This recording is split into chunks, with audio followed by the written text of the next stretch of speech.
तो हेलो दोस्तों, आज के इस वीडियो में जो है मैं आप सभी को ये बताने वाला हूँ कि कम से कम कितने पार्ट खरीदें कि हमारा पीसी बिल्ड कंप्लीट हो जाए। जो ज़रूरी पार्ट होते हैं पीसी बिल्ड करने के लिए, उन्हीं के बारे में जो है इस वीडियो में मैं आप सभी को बताने वाला हूँ। तो चलिए इस वीडियो को शुरू करते हैं।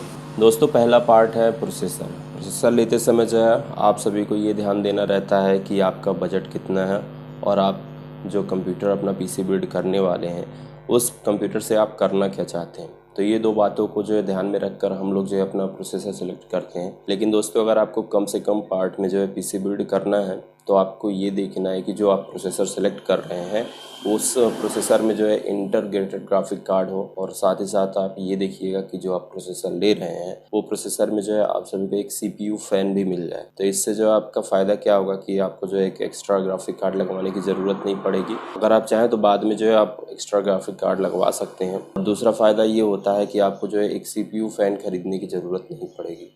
दोस्तों, पीसी बिल्ड करने के लिए जो दूसरा पार्ट एकदम ज़रूरी होता है वो होता है मदरबोर्ड। हमारा प्रोसेसर जो होता है वो मदरबोर्ड पे जाके फिक्स हो जाता है। तो जब आप मदरबोर्ड सेलेक्ट कर रहे हो तो आपको ये देखना रहता है कि जो आपका प्रोसेसर है वो आपके मदरबोर्ड पे फिक्स होगा कि नहीं होगा। तो इसके लिए आप क्या कर सकते हैं कि अपने प्रोसेसर का मॉडल नंबर और स्पेस देने के बाद मदरबोर्ड लिख कर अगर आप गूगल पे सर्च करेंगे तो जितनी भी मदरबोर्ड होती हैं, जितनी भी जो है उस प्रोसेसर के साथ जो मदरबोर्ड सपोर्ट करेंगी, उनकी लिस्ट जो है आप देख सकते हैं। और उस लिस्ट में जो है आप देखिएगा कि आपका बजट कितना है, आप कितना रुपए जो है आप मदरबोर्ड में इन्वेस्ट करने की सोच रहे हैं।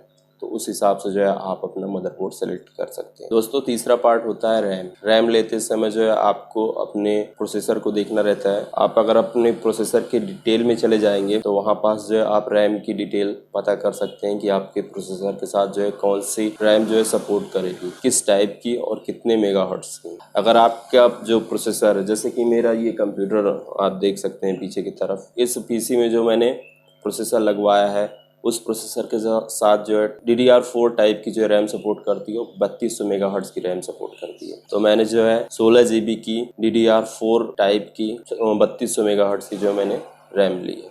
तो इस चीज़ को जो है देखकर आप अपने कंप्यूटर के लिए, अपने पीसी के लिए जो है रैम सेलेक्ट कर सकते हैं। कंप्यूटर का जो चौथा पार्ट होता है वो स्टोरेज होता है।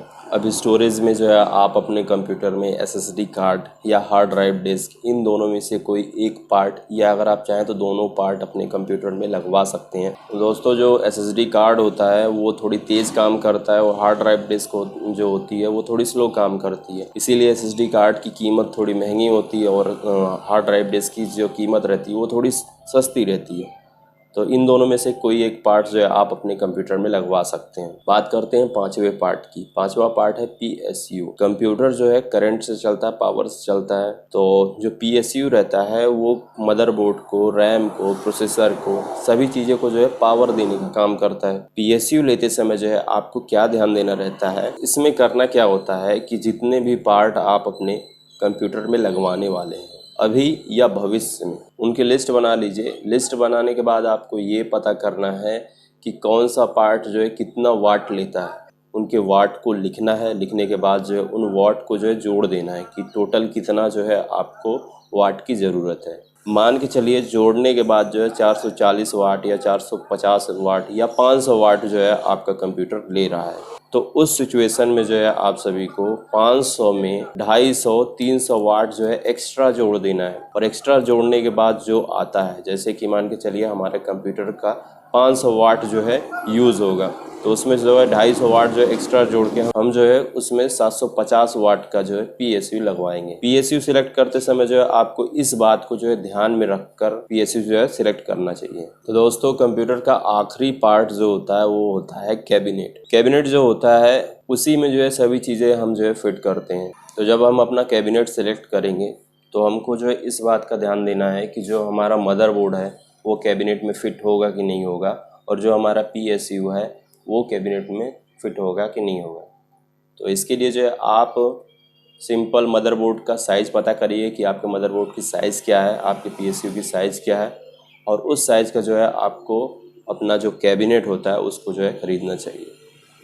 तो दोस्तों, ये 6 पार्ट हैं। ये अगर आप 6 पार्ट खरीदने के बाद असेंबल कर देंगे, जोड़ देंगे, आपका जो कंप्यूटर है वो तैयार हो जाएगा। दोस्तों, इस कंप्यूटर से जो आप वीडियो एडिट कर सकते हैं, गेम खेल सकते हैं, MS वर्ड, MS एक्सेल, और इंटरनेट, जो भी कंप्यूटर की चीज़ें होती हैं वो सभी चीज़ें जो है आप इस कंप्यूटर से जो है कर सकते हैं।